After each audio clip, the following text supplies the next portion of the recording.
Welcome back दोस्तों, मैं Gufran electrical channel में। दोस्तों आज की वीडियो में हम जानने वाले हैं हम किसी भी थ्री फेज मोटर की नेम प्लेट को कैसे पढ़ते हैं।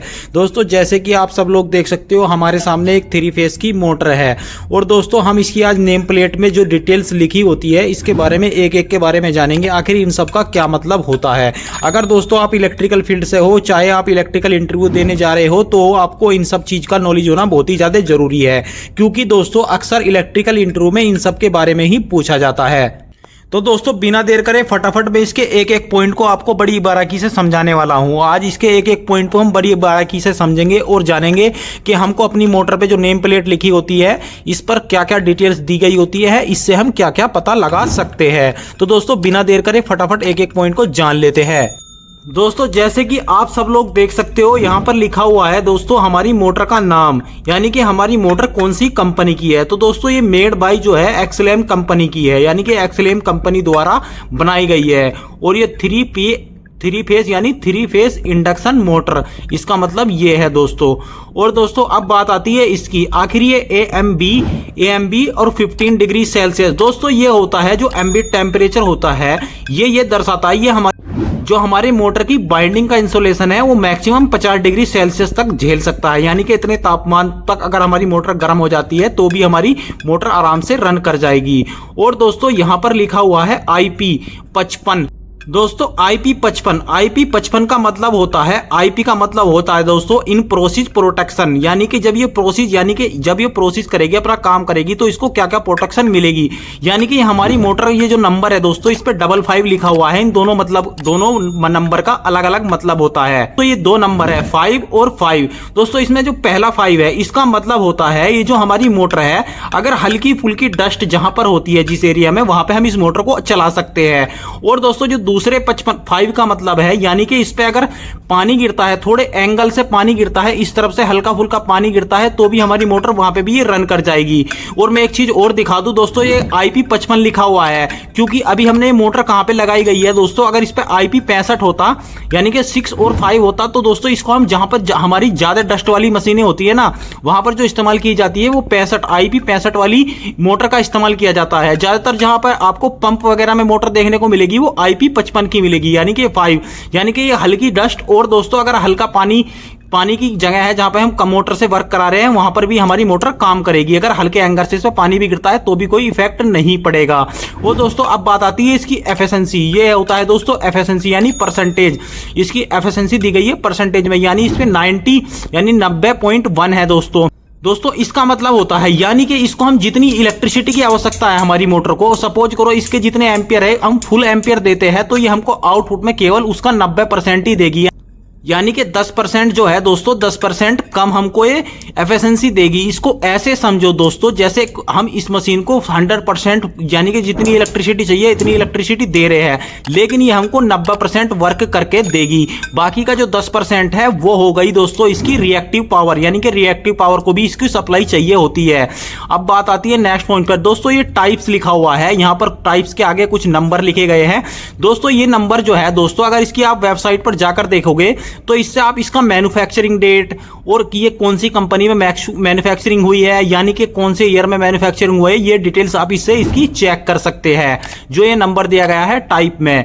और इस टाइप की मोटर आप इससे मंगा भी सकते हैं। अब नेक्स्ट बात करें दोस्तों सीरियल नंबर की। दोस्तों सीरियल नंबर जो दिया गया है, अगर आपकी मोटर वारंटी वगैरह में है तो दोस्तों उसके लिए ये नंबर यूज होता है। अगर आप अपनी मोटर का कोई भी पार्ट मंगाना चाहते हैं, अगर सर्विस के टाइम हमको किसी पार्ट की आवश्यकता पड़ेगी तो हम इस सर्विस नंबर पर कांटेक्ट कर इस सीरियल नंबर पर कांटेक्ट कर अपनी मोटर का कोई भी पार्ट मंगा सकते हैं, ये जो सीरियल नंबर दिया गया है दोस्तों। अब नेक्स्ट की बात करें दोस्तों BRG, दोस्तों ये बैरिंग का साइज लिखा होता है, बैरिंग, इसके बैरिंग लगे होते हैं दोस्तों इसमें एक इस तरफ बैरिंग लगे होते हैं जिस तरफ सावट होती है, और एक पंखे की तरफ, यानी कि जिस तरफ बैक साइड होता है यहाँ पे बैरिंग लगे होते हैं अंदर की तरफ। दोस्तों ये जो दिया गया है यहाँ पर दोस्तों ये जो दिया गया है ये बैरिंग का साइज है, ये हमारे आगे वाले बैरिंग का साइज है जिस तरफ सावट होती है, और ये इस तरफ का साइज है जिस तरफ हमारा फैन लगा होता है, यानी बैक साइड में जो फैन लगा होता है। अब नेक्स्ट की बात कर रहे हैं दोस्तों, यहाँ पे लिखा हुआ है फ्रेम, वो फ्रेम के आगे भी कुछ नंबर लिखा गया है दोस्तों। ये फ्रेम का मतलब होता है इसकी माउंटिंग। दोस्तों ये नीचे वाली जो माउंटिंग है इसकी, ये नीचे वाली जो माउंटिंग होती है दोस्तों, ये जो नीचे वाली माउंटिंग है ये होता है इसका फ्रेम, यानी कि इससे ये जो फ्रेम नंबर लिखा गया है दोस्तों ऊपर की तरफ, इस फ्रेम नंबर की मदद से, यानी कि सेम फ्रेम नंबर की अगर आप मोटर मंगाते हैं सेम फ्रेम नंबर की, तो दोस्तों इससे क्या होगा, जो हमारी नीचे वाली माउंटिंग है ना दोस्तों, ये जो माउंटिंग है ये इस फ्रेम से सेम साइज की मिल जाएगी हमको। और दोस्तों नीचे लिखा गया है ड्यूटी S1, और दोस्तों ड्यूटी S1 का मतलब होता है इस मोटर की ड्यूटी, यानी कि इस मोटर को हम किस तरीके से रन करा सकते हैं, इसकी ड्यूटी क्या होगी मोटर की। ड्यूटी का मतलब होता है दोस्तों मोटर कितने घंटे चला सकते हैं हम रेगुलर मोटर। दोस्तों इस पे जैसे S1 लिखा गया है, यहाँ पे देख सकते हो आप, इस पे S1 लिखा गया है, ऐसे ही S1 से लेकर S10 ड्यूटी तक की मोटर आती है। S1 का मतलब होता है कंटिन्यूस ड्यूटी, और दोस्तों S2 का मतलब होता है शॉर्ट टाइम ड्यूटी, यानी कि शॉर्ट टाइम के लिए हम मोटर को रन करा सकते हैं। इसी तरीके से S3 की मोटर आती है, वो आती है इंटरमिटेंट पीरियड ड्यूटी, यानी कि दोस्तों अलग अलग S1 का, S1 से लेकर S10 तक सबका अलग अलग मतलब होता है।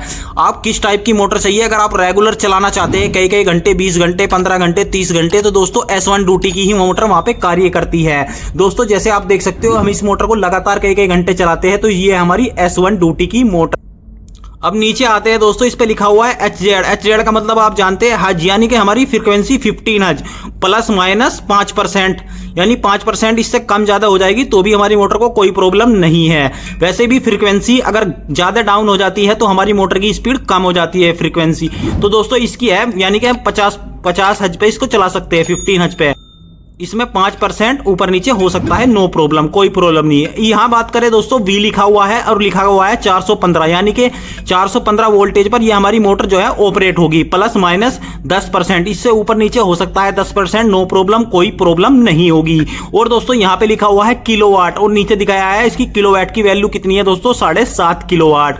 और HP में देखोगे आप, HP में आपको देखने को मिलेगा दोस्तों हमारी मोटर 10 HP की है, मतलब कि दोस्तों ये हमारी मोटर कितने 10 घोड़ों की ताकत के जितनी है, ये इसकी ताकत को दर्शाता है HP। और जो दोस्तों इसका किलोवाट है, ये किलोवाट दर्शाता है हमारी पावर को, यानी कि ये कितनी बिजली पावर कंज्यूम करेगी किलोवाट में, क्योंकि दोस्तों हमारी इलेक्ट्रिसिटी हम किलोवाट में खरीदते हैं और दोस्तों यूज करेंगे वो HP में, यानी कि HP इसकी ताकत है, कितने घोड़ों की ताकत हमको देगी। और दोस्तों A की बात करें, ये A लिखा हुआ है, ये होते हैं इसके एम्पियर, यानी कि ये हमारी मोटर मैक्सिमम कितने एम्पियर लेगी, अगर फुल लोड डालेंगे तो 13.8 एम्पियर। और दोस्तों आरपीएम की बात करें, आरपीएम है इसके 1460 आरपीएम, मतलब कि ये 1 मिनट में 1460 चक्कर लगाएगी, यानी गोल गोल जो घूमेगी ना वो 1460 बार घूमेगी 1 मिनट में, रनिंग पर मिनट या रेगुलेशन पर मिनट। दोस्तों इसका फुल फॉर्म होता है आरपीएम का। दोस्तों ये जो हमारी मोटर है ये 4 पोल की है, अगर ये 2 पोल की होती तो इसके आरपीएम 2700, 2800, 2900 यानी 3000 के समथिंग रहते हैं। दोस्तों हमारी मोटर के जो पोल होते हैं, नंबर ऑफ पोल, वो डिसाइड करते हैं हमारी मोटर के आरपीएम कितने हो गए। अगर हमारी जितनी ज्यादा कम पोल होंगे उतनी ज्यादा स्पीड मोटर की होगी, और जितने ज्यादा पोल होंगे उतनी ही कम मोटर की स्पीड होती चली जाएगी। दोस्तों ये 1460 की है, यानी कि 4 पोल की है। अगर 2 पोल की होती तो इसके 2800 के समथिंग आरपीएम होते। अगर वही 4 पोल 8 पोल की हो जाती है, 6 पोल की हो जाती है, तो इसके आरपीएम और ज्यादा घट जाते हैं। और दोस्तों इसकी बात करें PF, यानी ये होता है पावर फैक्टर, इसका पावर फैक्टर है 0.84। दोस्तों ये हमारी वो पावर होती है जो हम बोलते हैं रिएक्टिव पावर परसेंटेज में, रिएक्टिव पावर का परसेंटेज होता है ये 0.8.4 है दोस्तों हमारा इसका पावर फैक्टर है। तो उम्मीद है आप लोगों के अच्छे से समझ में आया होगा जो मैंने इन सब के बारे में बताया है। अगर उम्मीद है आज की वीडियो से कुछ अच्छी जानकारी मिली होगी। अगर आपका कोई क्वेश्चन है मोटर से रिलेटेड तो आप हमें कमेंट कर सकते हैं, मैं आपके हर एक कमेंट का आंसर देता हूं। और मैं एक चीज और बता दूं, जो हमारी मोटर है दोस्तों इसके कनेक्शन किए गए हैं डेल्टा में। आप डेल्टा कनेक्शन देख सकते हो दोस्तों। ये जो हमारे जो 6 वायर 6 पॉइंट है, ये हमारे 6 के 6 क्या है दोस्तों, हमारी जो कोयल होती है मोटर की जो बाइंडिंग होती है उसके 6 सिरे होते हैं, 3 वाइंडिंग के 6 सिरे, यानी कि हर एक वाइंडिंग का 2 सिरा। इसी तरीके से हमारा एक सिरा यहाँ है U1 और एक U1 यहाँ है, और इसी तरीके से हमारा जो यो V1 है और ये W1 है, और इसी तरीके से ये हमारा W1 है और ये V1 है। और ये देख सकते हो इसके कनेक्शन डेल्टा में किए गए हैं, यानी कि स्टार डेल्टा स्टार्टर आप जानते हो, तो इसके कनेक्शन जो किए गए हैं वो डेल्टा में किए गए हैं, ना कि स्टार में।